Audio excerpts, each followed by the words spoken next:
कुणाल कामरा के एक वीडियो पर महाराष्ट्र में बवाल मच गया है।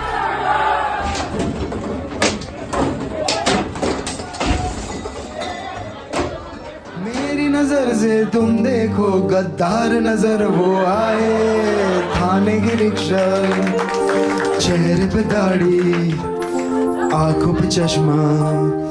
हाय, मैं मोहम्मद हफीज अंसारी कहता हूँ, हम मुस्लिम समाज उसके साथ खड़े हैं। कुणाल कामरा एक हिंदू है और हम मुस्लिम समाज इस मामले में उसके साथ खड़े हैं। इसके पीछे एक रीजन है।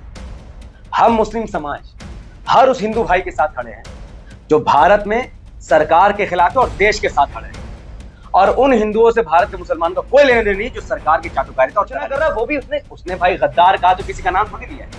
अगर मैं कहूं कि एक है व्यक्ति जिसने अंग्रेजों के तलवे चाटे थे, जूते चाटे थे, माफी मांगी, तो आपके दिमाग में अगर किसी का चेहरा आता है उसमें मेरी गलती तो नहीं है। इसका मतलब है कि उस व्यक्ति ने ऐसा ही काम किया है। कुणाल कामरा ने जिसे गद्दार कहा है और सुनने वाले को जिसका चेहरा उसका दिमाग में आ गया, तो आप समझिए कि उसने गद्दारी किया है। तो ये वही बात है।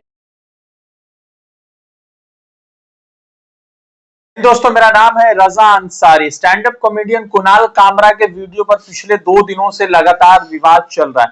23 तारीख को कुणाल कामरा के यूट्यूब चैनल पर वो वीडियो रिलीज होता है नया भारत के नाम से, जिसमें किसी एक पॉलिटिशियन को, विशेष पॉलिटिशियन को गद्दार कहा जाता है। नाम मेंशन नहीं किया जाता, बस एक जगह को जोड़ा जाता है और उसके बाद चश्मा की बात होती है और फिर एक गाना जो दिल तो पागल, शाहरुख खान का पुराना मूवी, उस पर बवाल शुरू हो गया।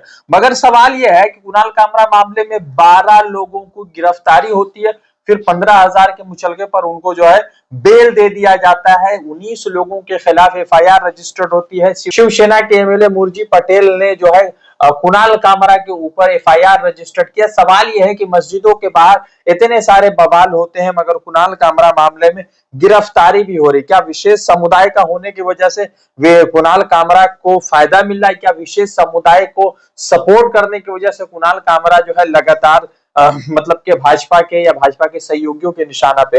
हमारे साथ जो है नफीस है। नफीस अपना यूट्यूब चलाते हैं, पत्रकार है और लगातार हर एक मुद्दे पर खुलकर बातचीत करते हैं। नफीस, सबसे पहला सवाल, आपको क्या लगता है कि कुणाल कामरा के वीडियोस पर बवाल मचा, उनके स्टूडियो को तोड़फोड़ की गई, बस उन्होंने किसी एक पॉलिटिशियन को बिना नाम लिए हुए गद्दार कह दिया, हालांकि नाम मेंशन नहीं किया, तो क्या लगता है क्या आखिर वजह रही होगी?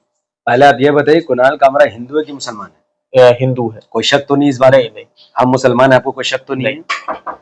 कुणाल कामरा के समर्थन मैं मोहम्मद हफीज अंसारी कहता हूं, हम मुस्लिम समाज उसके साथ खड़े हैं। कुणाल कामरा एक हिंदू है और हम मुस्लिम समाज इस मामले में उसके साथ खड़े हैं। इसके पीछे एक रीजन है।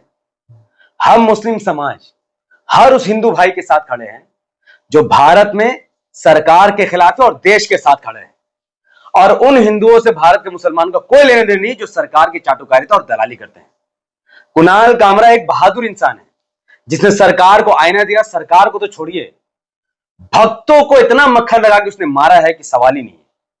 उसके कुछ वीडियोस मैंने देखे हैं, कुछ उसको एक सॉन्ग मैंने देखा है।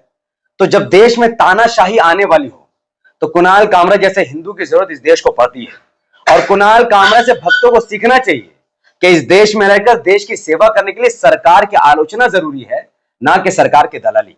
और रही बात एक्शन की, तो यकीनन अगर कुणाल कामरा की जगह अगर यही बात कोई कुणाल खान कह देता तो शिवसेना के लोग जेल नहीं जाते, बल्कि वो कुणाल खान जेल चल जाता। इसके पीछे ये रीजन नहीं है कि सरकार दोहरा रवैया दिखा रही, सरकार खराब है, खराब मुस्लिम समाज है। क्योंकि कुणाल कामरा एक हिंदू है, एक खास समुदाय से आता है, उस समुदाय का अच्छा वोट बैंक है, उसका अपना नेता, अपनी पार्टी है, उसका एक बड़ा नाम है, तो उस पर हाथ देने में कोई भी सरकार 10 बार सोचेगी। लेकिन जब बात मुसलमानों की आती है तो ना मुसलमानों की अपनी कोई पार्टी है, ना अपना कोई नेता है, ना अपना कोई चेहरा है, कुछ नहीं। एक यतीम, बेसहारा, लावारिस कौम। तो ऐसी कौम का कोई आदमी अगर ऐसी बात बीजेपी के खिलाफ कहता है तो उसके खिलाफ फट से कार्रवाई हो जाती है, चाहे वो किसकी भी सरकार हो, बीजेपी हो या गैर बीजेपी, उस पर कार्रवाई होती है। क्योंकि वो सरकार जानते हैं कि इस पर कार्रवाई करने से हम पर कोई फर्क नहीं पड़ेगा, ना ही हमारा वोट बैंक खराब होगा, ना ही हमारे को आलोचना करेगा। तो मुस्लिम समाज को सीखना चाहिए कि इत्तेहाद कितना जरूरी है, अपनी नेता, अपना पार्टी कितना जरूरी है। इसीलिए आज कुणाल कामरा इतना कुछ बोल करके भी सेफ है, एक हद तक सेफ है। लेकिन हम मुस्लिम समाज के लोग कुछ बोलते हैं तो हम सेफ नहीं होते हैं। एक बात और, कुणाल कामरा को जो धमकियां मिल रही है ना, उस पर महाराष्ट्र की पुलिस को एक्शन लेनी चाहिए। क्योंकि एक व्यक्ति कुणाल कामरा को धमकी दे रहा है जान से मारने की, और कुणाल कामरा किसी के मां बहन के गाली नहीं दे रहा है, वो आलोचना कर रहा है, वो भी उसने भाई गद्दार कहा तो किसी का नाम थोड़ी लिया है। अगर मैं कहूं कि एक है व्यक्ति जिसने अंग्रेजों के तलवे चाटे थे, जूते चाटे थे, माफी मांगी थी, तो आपके दिमाग में अगर किसी का चेहरा आता है तो इसमें मेरी गलती तो नहीं है। इसका मतलब है कि उस व्यक्ति ने ऐसा ही काम किया है। कुणाल कामरा ने जिसे गद्दार कहा है और सुनने वाले को जिसका चेहरा उसका दिमाग में आ गया, तो आप समझिए कि उसने गद्दारी किया है। तो ये वही बात है चोर के दाली मीटिंग का।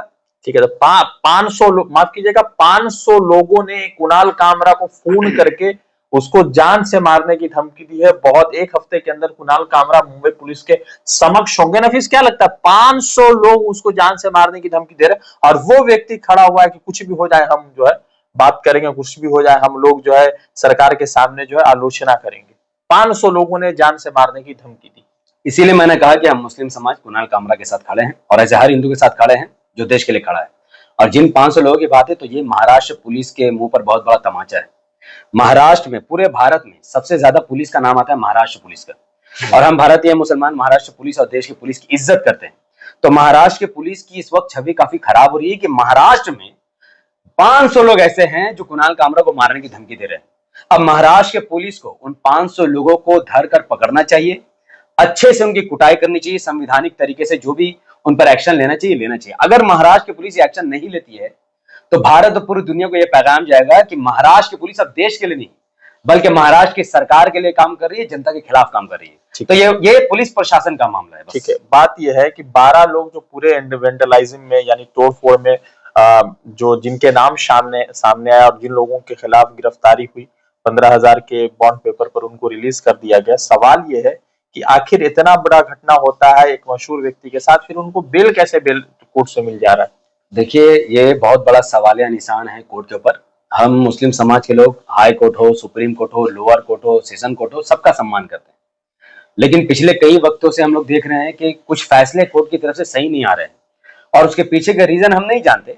बहुत कुछ हो सकता है। फिलहाल एक जज के घर में बहुत सारा जला हुआ नोट मिला, तो नोट भी एक रीजन हो सकता है कि नोट मिलने से कई सारे फैसले उल्टे सीधे आ रहे हैं। तो ये सब फैसला बड़ी ही अजीब है। तो कोर्ट की जो मान्यता है वो धीरे धीरे काफी देश में कम हो रही है। पहले कोर्ट की काफी मान्यता है, अभी कम हो रही है काफी ज्यादा। तो सुप्रीम कोर्ट के जजों को, खासकर हमारे देश के जो सीजीआई हैं राजीव खन्ना जी, उनको इस मामले में ध्यान देना चाहिए कि एक व्यक्ति जो तोड़फोड़ कर रहा है और उस पर कानूनी कार्रवाई हुई, जिसको बेल मिलना ही नहीं चाहिए, क्योंकि ऐसे व्यक्ति से कुणाल कामरा को खतरा है। ऐसा व्यक्ति कुणाल कामरा पर हमला कर सकता है और वो हमला ही करने आया था। तो संजीव खन्ना जी से मुझे गुजारिश है कि वो ऐसे जजों को क्लास लगाए जो लोग ऐसे क्रिमिनल को बेल दे रहे हैं, क्योंकि ऐसे क्रिमिनल को बेल देना बनता नहीं है।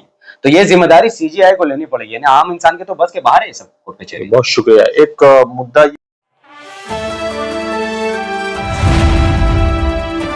द इंडियन खबर, सच आपके सामने।